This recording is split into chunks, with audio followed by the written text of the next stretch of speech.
ladies and gentlemen, we are back again with a new week. A new week. It is exciting this week. We are finally getting some action, some real movement. Um, it's just the end of the quarter one is coming to a close this week. Quarter two begins. Quarter two is typically our manipulation quarter, and it's always a good time. Always a good time. So, let's go ahead and get started with the bonds, man. I love the bonds. I actually wanted to talk about something kind of important with the war and everything going on. Not too much fundamentals, but um, obviously, you guys know oil up, inflation up, dollar up, CAD up, JPY down, right? That's like make that ingrained in your minds. But something else is happening. Um, let's get to these bonds and then we'll get to everybody else's, right? So we already see we have the divergence on the bonds with the T bonds and the 10-year and the 5-year notes, right? Um, and this is a 3-month chart. So that quarter got wiped, and I just see further decline, just a slide, right? And who knows for how long? I don't try to guess that, but for the time being, we may get a small wick, a very small wick for the monthly wick. Let's go back to the monthly. Um, we may get a small push up and then just a further decline. You see, we have a bunch of liquidity to run here, run here. Oh, let me turn my thing on. I always forget to run here, to run here.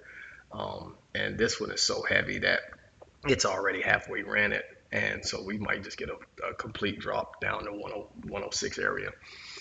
So the thing about the bonds, real quick, is if you think about, I know a lot of you guys weren't trading, well, not even a lot of guys, none of you guys were trading in 2008.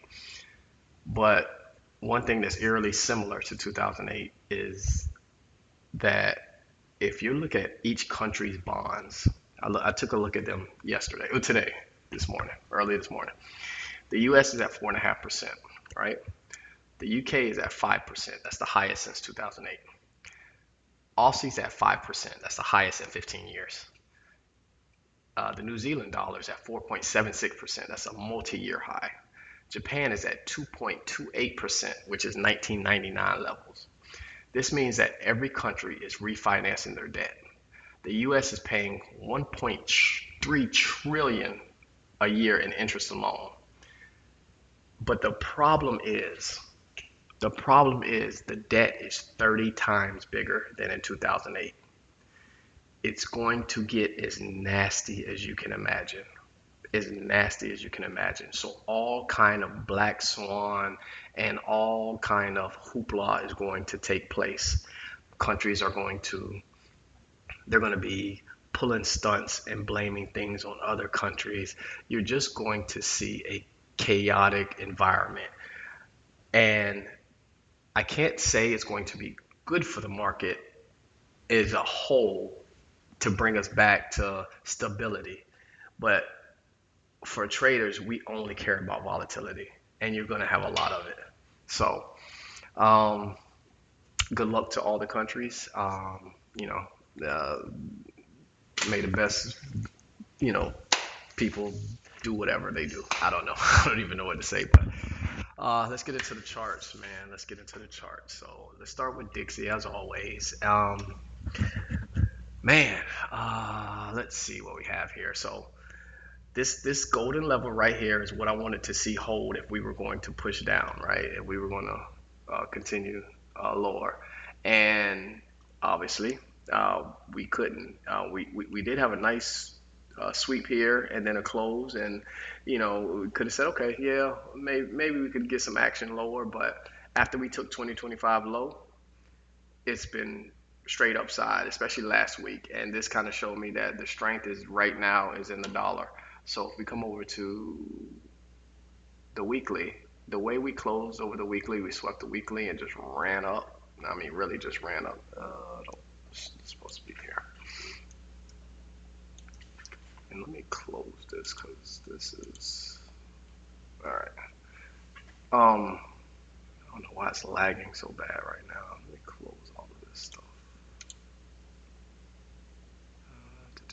All right. Anyway, well, we're just gonna have to deal with it. So the way we close over the weekly, I'm expecting more upside, and it's almost like I predicted this for some reason. I don't know, 2 years ago, but I fully expect more upside, up into this area, which coincides with all these imbalances we have to fill. If you trade inversions, here's all your monthly inversions. But as of now, upside. I'm not interested in anything short the dollar. So for that, that just means we're really going to be short on most of the majors. Um, but getting into the indices right now, and we'll come back. We'll come back to the those guys. Um, I'm short indices as well. So if you take the 3 month, right, same 3 month range, we our range here, right? So we have our range here, and I'm looking to at least get to uh, equilibrium of these ranges, equilibrium of all these ranges. So we get over to the monthly. I mean, you have some imbalances to feel here, some to feel here, some to feel here. Um, it's just all liquidity to be ran here, all liquidity to be ran. And again, if you trade your order blocks here, order block here, order block here, inversion there. Um, but as of now, if you see the week, if you see the monthly, and we close this way in the next 2 days, which I fully expect, it's just going to be continuation to the downside. Now, if you look at the weekly, I want, especially on NQ, the gaps that it's leaving between the open, I'm sorry, the close of the previous week and the opens of the next week. I mean, there's just so many volume imbalances here that there's no strength in any of the indices really. But I think NQ just melts. I think it continues to melt. I'm not interested in anything on the upside. So as I was telling one of the boys today, man, if you see me taking anything long on an indice, it's just to meet the minimum the minimum trading day on one of these props, um, and to have my whatever the minimum amount is I need to make per day. But I'm not interested in anything long, anything. So, and you're going to get your runs. What I will say about indices, and actually forex as a whole as well, you're going to have to start using your higher time frame targets, right? So you're going to get gapped on, let's say for instance, I'm just going to take it down to the hourly, right? You're going to get gapped on the hourly, right? Hourly. Look at all these hourly gaps. They're going to go unfilled, right? So you're going to have to learn how to somehow get involved, um, because it's not coming back to rebalance a gap or rebalance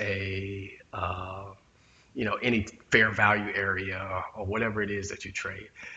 It's going to slide and it's going to slide again, you know.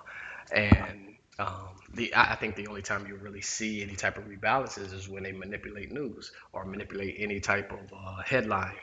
Um, so news that's not already confirmed.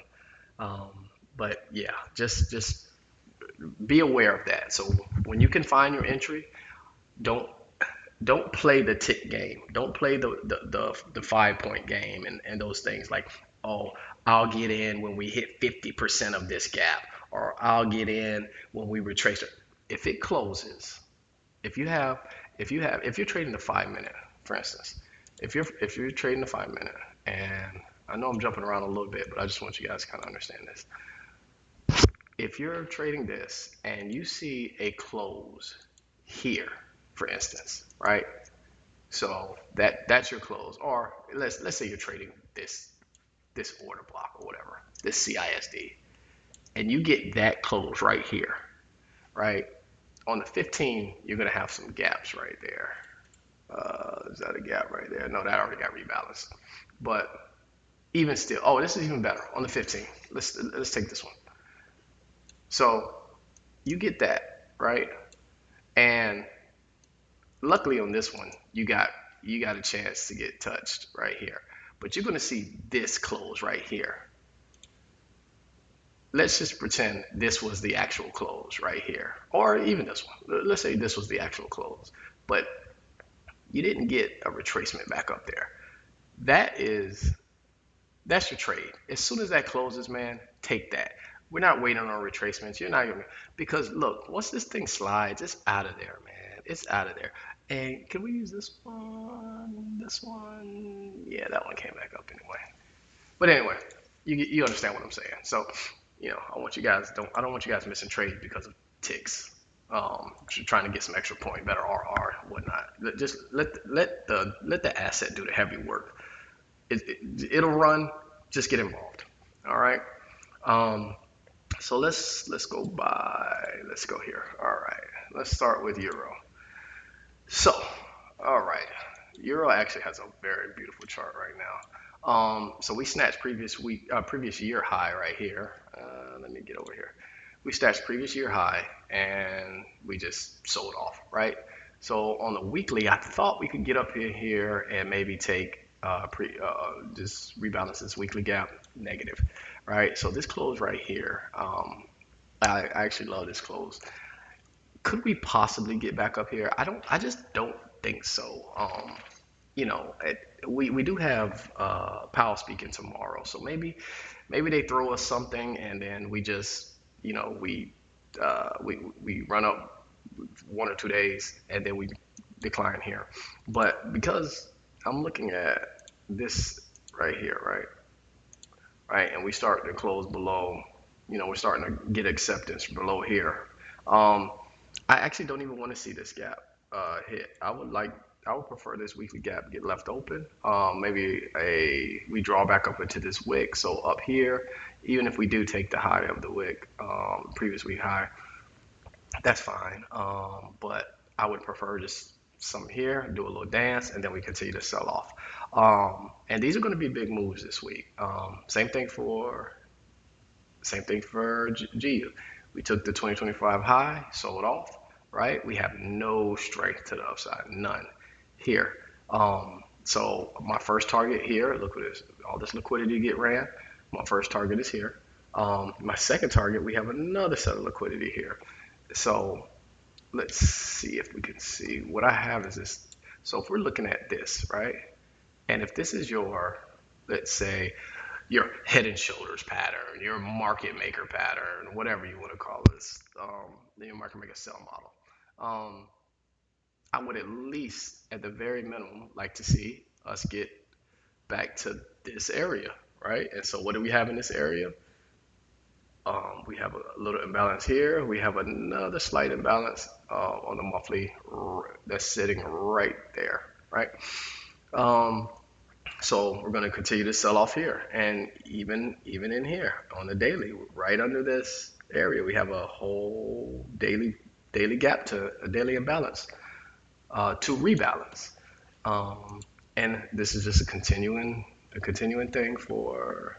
Let me move this current area below. Same thing for Aussie. Now with Aussie, we're actually in a monthly gap right here. I have no confidence in this gap. So I would like to see this gap inverted and maybe we continue to the downside somewhere. But Aussie had been strong, but it's just time to, it was overbought by a lot. So now you're going to see it just continue to move down. And what I have here is we had this, shift here, and then we have just internal breaker structure here. So from here to here, now Aussie hasn't made a bottom yet, but when it does, I'll just move this down. But I would like to see us come back into this area a little bit, create maybe a little bit of divergence with NZD USD and continue to sell off. And all of these are just going to look, similar. Same thing with NZD. Now this was really been heavy, and that's because NZD is not as during war, it's not as it's not as strong as Aussie is. So um, I just I think this continues to sell off as well. I think that what we do is we get a little pump, and I really don't even expect we might even consolidate Monday, get a little pump on Tuesday, and then just continue to sell off. I haven't checked the news as of yet, but let me actually check news here. Let's see. Let's go over here with it. Let me put this on.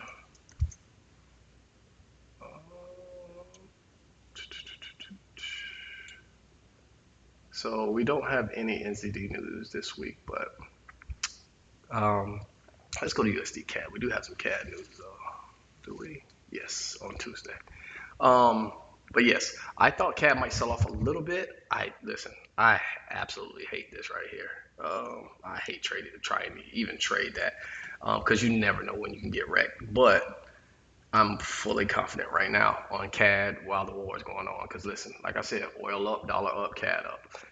So this is actually my first long-term target for CAD, right here at the 141 4 level, and maybe we can come down here and create some structure on the 4 hour, some kind of structure. I don't listen, even if it's just this,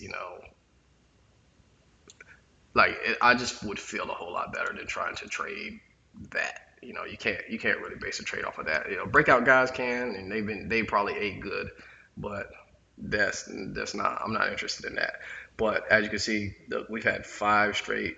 We literally have 5 straight days of bullishness.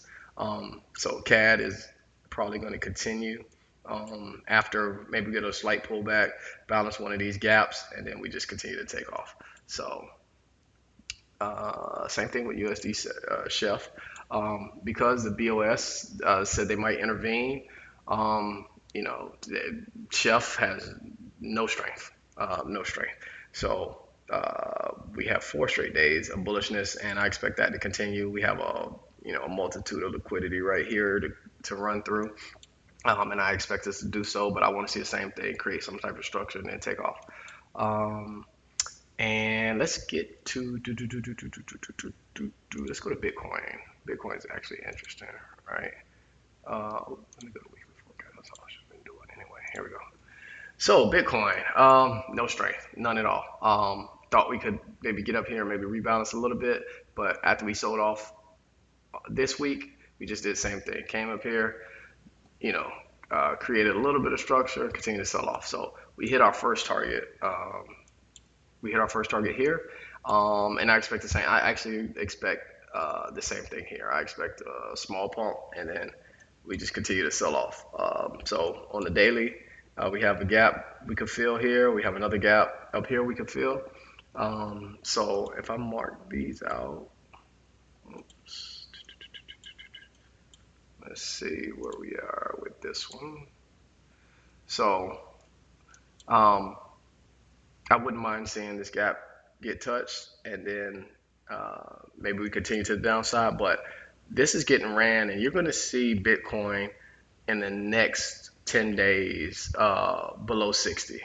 I fully believe that. So, and it's coming to my area. It's coming to my buy everything area, dollar cost average. And yeah, once we're in here, this is how you change your family's life forever. Right here, guys. Right here, anything under here. As soon as they hit, 47, you start buying. You just start buying here, right? And then you buy here, you buy here, you buy here, you buy here, you buy here, you buy here, you buy here, you buy here, and then whatever happens, happens, right? So just thank yourself. That's what you'll be doing. Thank yourself. So same thing with Ethereum. We're now the thing about Ethereum is we actually could come up here and create a little divergence. Maybe Ethereum is a little stronger than Bitcoin next week, and we have a little divergence that way. But I still expect all of this to get ran out. So I thought we had this, trend line, quote unquote, but started getting acceptance below that. So I'm expecting us to maybe just come back up and continue to sell off. I'm probably not going to trade Bitcoin, to be honest with you. It's just a lot. Bitcoin can get a little slow sometimes when it's consolidating, and I think there's just way better plays during the week that you can do with your capital. So um, gold. Everybody wants to trade gold. Gold is pretty simple to me. What I want to see is I want to see a move back up into this area, and then I'm shorting gold, right? So you got your internal shift here. You got another break here. From here to here is my range. I might take a small trade back into the range here. Maybe we could rebalance this daily gap somehow, coming into the OTE area, the golden zone, whatever you want to call it, and then it's a sell-off for me. I'm not interested. And then this is an entire weekly gap, then this range. So at 50% is when I'll start looking. But I'm not interested really in any long-term buys. So anything gold related will be a scalp. And same thing for silver. Um, Literally same thing. I don't like silver's chart so much because that right there, it just every time I see that, I'm just like, oh man, like who knows? But we do have this weekly gap. We can, we rebalance this weekly gap, and um, so yeah, we can rebalance this, come up here, maybe create a little divergence between silver and gold, and then continue to sell off here. Um, Oil. Oil is oil, man. So what I'm actually waiting for is oil to come back. Now, I think we gap up. I really do think we gap up, and solely because we just have we're so close to this liquidity here. Um, but maybe we can gap up here. They give us some false information like, oh yeah, there's been a ceasefire for 45 minutes until everybody's finished eating lunch. And I would like to see if we can even tap into this 97 area. I'm just going to buy and hold on that one. And I'll buy and hold on the CFDs. I'll whatever I can do. I'm in it because I definitely think we come for these highs. If not by the end of this week, then by next week. So this is a buy, not interested in anything short. So, and let's see, CAD CHF. Um, Again, I thought maybe we could come back here, touch into the gap, but with this close, I'm fully expecting. I didn't like this. I actually tried to trade it short into the gap, and I think I got hit break even twice, and then I just said I'm leaving this alone. So, um, but yeah, I expect if we do come back into this gap and rebalance this weekly gap, I'm still long. I'm still long for the week, so I'll just wait for Wednesday, Thursday, and maybe take a swing on this one because this is my first target, obviously, and then this is my full target here. So we'll look for that. Now for euro, it is we have a slight weekly that we could rebalance. Now as of now, euro is way stronger than pound, but I don't know if we end the week that way. So as of now, I'm going to say euro is going to continue to be the stronger pair because we could just run this gap because technically we did have a sweep right here. So if you take a look, let's see, right, we barely swept it, but but we had a sweep here, so we could just ignore this gap altogether and be going for the highs. But we'll see. We'll see what we do and get there. As of now, I'm treating it as euro as a stronger pair. I don't have Aussie NZD on here, but I have NZD as a stronger pair than Aussie right now. Aussie could regain this week, but I just the way Aussie was selling off. You know what? Let's just go to it. Let's just go to it. Aussie. Okay. So it's just because Aussie was so oversold, I just think it comes back into the range a little bit more. So we're going to start selling off a little bit. And I don't know how far it gets down here, but I would like it to just to start rebalancing a little bit, a couple of these gaps. So, um, other than that, I didn't put my copper here. Um, let's see. Excuse me. Uh, let's see what we have. No, I don't have it here. All right, so I'm gonna leave it out of this one, but that's what we have for this week. We do have news. Let me put this. So, excuse me. We do have this news this week. Move this out the way. So, I'm definitely going to be looking. Monday, you could get a high of the week. I'm sorry, a low of the week for JPY. Just be ready because I think once that thing flies, it's out of there. Um, and obviously, you have Powell speaking at 10:30. So I don't even know. Should I? You know what? I probably won't trade until after he finishes talking. I may skip tomorrow altogether. But don't forget, you do have NFP Friday, um, and it's going to be a good week. I mean, there's a lot of good news every day this week. So it's going to be a big range week. So just prepare yourselves, protect your capital, and I catch you boys on the charts.